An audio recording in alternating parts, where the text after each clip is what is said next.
Hey, this is Josh O of the Decarceration Nation podcast. I hope everyone is doing their best to stay safe during this difficult period. I hope you will forgive my social distancing beard and bad haircut. With all the craziness of COVID-19 and all of the terror people with loved ones in prisons and jails are facing, I thought it made sense to invite a public health expert onto my podcast this week. So, my guest was epidemiologist, PhD, former gubernatorial candidate, and CNN commentator, Dr. Abdul El-Sayed. We discussed COVID-19 response in prisons and jails, Medicare for All, and of course, a deep dive into his new book, Healing Politics.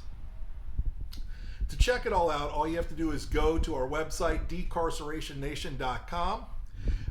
You can also find it on iTunes, Google Play, Spotify, or wherever you listen to podcasts. And I know I'm not great at doing this video thing, but as I've said before many times, I have a face for radio, and that's why I pretty much do podcasts.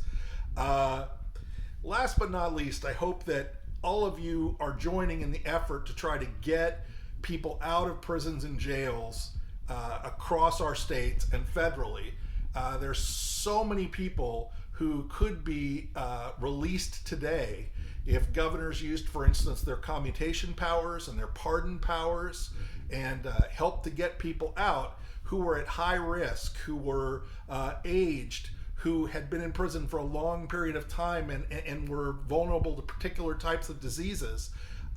This would have negligible public safety impact of the places where people have let people out. We've seen in city after city after city, crime rates drop dramatically despite people letting people out of prisons and jails.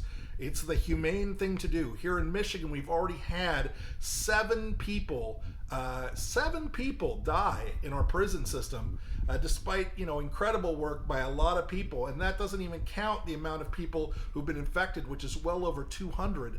And a lot of people have been infected who are correctional officers and who work at the MDOC as well. This isn't good for anyone. And when people get infected inside, they bring it back outside when they're released, or if they work at the prison when they go back home.